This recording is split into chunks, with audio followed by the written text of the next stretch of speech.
సత్తెనపల్లి నియోజకవర్గం జగనన్న పర్యటనకు భారీగా తరలిరావాల్సిందిగా వైసీపీ శ్రేణులకు పిలుపునిచ్చిన డాక్టర్ శ్రీ గోపిరెడ్డి శ్రీనివాసరెడ్డి గారు.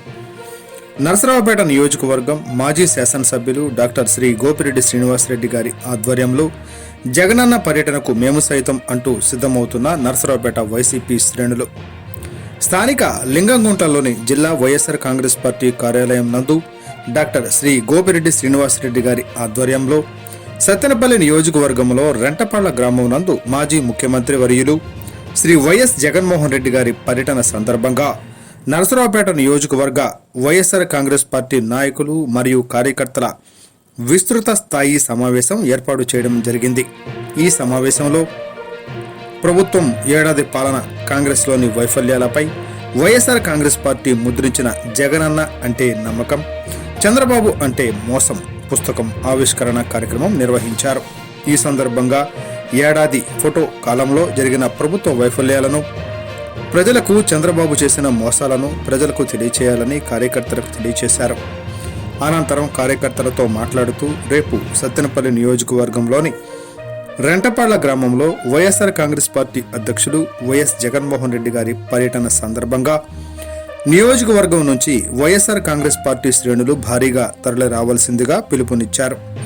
ఈ కార్యక్రమంలో నరసరావుపేట నియోజకవర్గం వైఎస్ఆర్ కాంగ్రెస్ పార్టీ నాయకులు, అనుబంధ విభాగాల అధ్యక్షులు, కార్యకర్తలు భారీగా పాల్గొన్నారు. కూడా ఒక 50 మందినే పర్మిట్ చేస్తాం, అలాగైతేనే 100 మంది.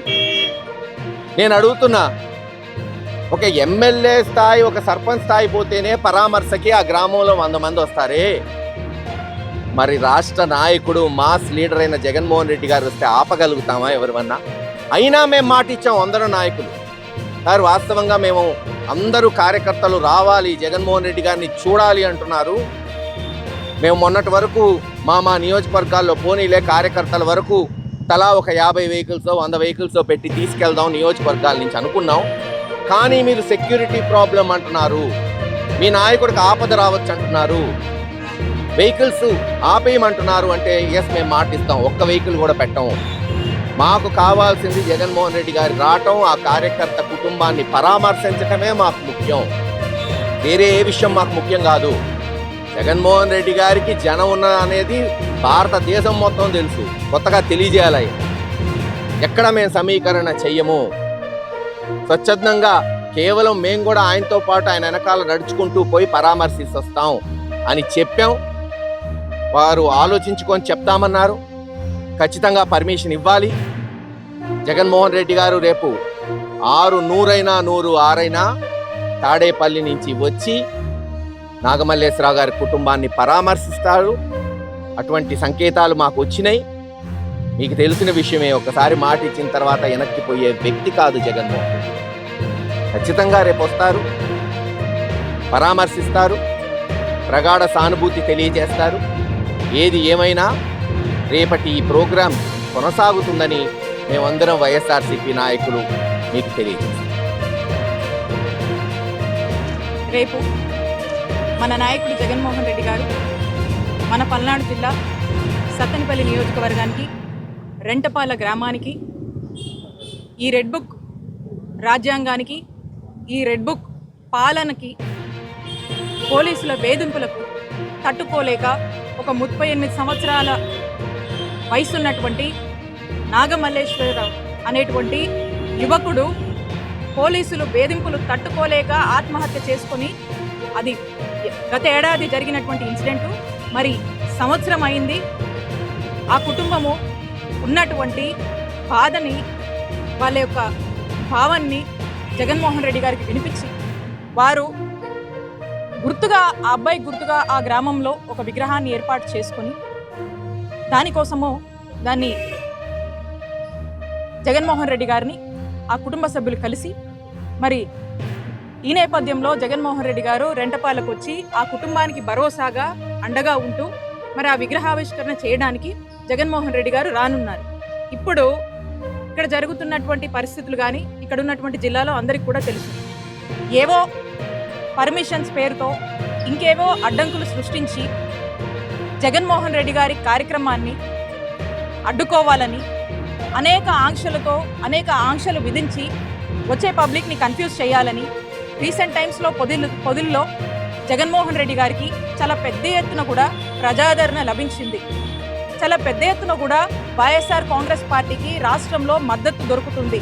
ప్రజలందరూ కూడా ఈ కూటమి ప్రభుత్వం వచ్చినాక ఈ కూటమి ప్రభుత్వం యొక్క అరాచకాలు అవన్నీ కూడా ఆ బాధతో ఇవాళ జరుగుతున్నటువంటి మోసాలు ఇవన్నీ చెప్పుకునేందుకు, అలాగే జగన్మోహన్ రెడ్డి గారు అయితే మనకు ఏ విధంగా ప్రశాంతంగా ఉండేవాళ్ళమో మరి ఈ రోజున ఈ కూటమి వచ్చిన తర్వాత ఈ అరాచకాలు తట్టుకోలేక అందరూ కూడా రోడ్డెక్కి జగన్మోహన్ రెడ్డి గారు వస్తుంటే ఈ రోజు మద్దతు తెలుపుతున్నటువంటి పరిస్థితి మనం చూస్తూ ఉన్నాం రాష్ట్రంలో.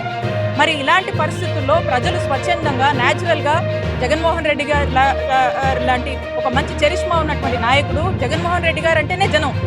మరి ఆయన వస్తున్నాడు అంటేనే ఎవరు ఏమి ఆర్గనైజ్ చేయాల్సినటువంటి అవసరం లేదు, ఎవరు ఏం చెప్పాల్సినటువంటి అవసరం లేదు. న్యాచురల్గా జనం అనేది ఈజ్ అ క్రౌడ్ పుల్లర్. మరి వారు వస్తూ ఉండగా ఇంతమంది అంతమంది అని చెప్పి రోజు పోలీసులు రకరకాల ఆంక్షలు విధించి అట్లా చేయాలి, ప్రోగ్రాం 100 మందితోనే చేయాలి ఇట్లా అని చెప్పి అనేక మాటలు చెప్పి ఈ ప్రోగ్రాం పట్ల ఒక అభద్రతని ప్రజల్లోకి పంపించి ప్రజల్ని కన్ఫ్యూజ్ చేసి దీన్ని ఒక రకంగా ఫెయిల్ చేయాలనేటువంటి ఒక ఉద్దేశంతో పోలీసులు వేస్తున్నటువంటి అడుగుల గురించి మనం చూస్తూ ఉన్నాం. కాబట్టి మేమందరం కూడా ఈరోజు వచ్చి ఎస్పీ గారిని కలిసి ఏ విధంగా ప్రోగ్రాం కండక్ట్ చేయబోతున్నాం, అసలు ఏంటి ఈ ఒక ఇష్యూ ఈ కాజ్ మీద వస్తున్నారు, ఇదేదో వేడుక కాదు, ఇదేదో ఇంకొక ఇష్యూ మీద ఏదో ధర్నానో ఇంకోటి కాదు, కేవలం ఆ ఫ్యామిలీ ఒక భరోసాని, ఆ ఫ్యామిలీ గోత్రు అవుతున్నటువంటి ఒక బాధకి భరోసానిస్తూ వారి ఇంటికి జగన్మోహన్ రెడ్డి గారు విచ్చేస్తున్నారు. దీనికి కూడా ఈ షెడ్యూల్ ఏంటి, అదేంటి, ఇదేంటి అని చెప్పి 100 కారణాలు చెప్పి కన్ఫ్యూజ్ చేస్తూ ఇబ్బందులకు గురి చేస్తూ ఉన్నారు. మేము ఒక్కటే స్పష్టం చేస్తూ ఉన్నాము, జగన్మోహన్ రెడ్డి గారు మీరు ఎన్ని ఆంక్షలు విధించినా, మీరు ఎన్ని ఆటంకాలు కలిగించినా రేపు ఆ కుటుంబాన్ని పరామర్శిస్తున్నారు, వారికి అండగా నిలబడిపోతున్నారు, రేపు రెంటపాలకు ఖచ్చితంగా వస్తున్నారు, రేపు ప్రోగ్రాం ఖాయమని చెప్పి మరొకసారి ఇక్కడ ఉన్నటువంటి జిల్లా ప్రజలకు మేము స్పష్టం చేస్తూ ఉన్నాము. అలాగే ఎంత దారుణం అంటే, ఎందుకు నేను అడుగుతా ఉన్నాను పోలీసుల్ని, ఎందుకు మీకు జగన్మోహన్ రెడ్డి గారు టూర్ అంటే ఎందుకు, జగన్మోహన్ రెడ్డి గారు వస్తున్నారంటే ఎందుకు ఈ కూటమి ప్రభుత్వానికి అంత భయము, ఎందుకు ఎక్కడ లేనన్ని ఆకాంక్షలు మీరు విధిస్తున్నారు? ఏమన్నా ఎమర్జెన్సీలో ఉన్నామా? అక్కడ బార్కెట్స్, ఇక్కడ బార్కెట్స్, చుట్టూరు బార్కెట్స్, ఇన్ని పెట్టండి అన్ని పెట్టండి, అక్కడ రెస్ట్రిక్ట్ చేయండి, ఇటు నుంచి రావద్దు అటు నుంచి రావద్దు అని చెప్తా ఉన్నారు. మన రాష్ట్రం ఏమైనా ఎమర్జెన్సీలో ఉందా అని నేను ప్రశ్నిస్తా ఉన్నాను ఈ పోలీసుల్ని. కాబట్టి ఎట్టి పరిస్థితుల్లో మీరు ఎన్ని విధించినా, మీరు ఎన్ని ఆటంకాలు కల్పించినా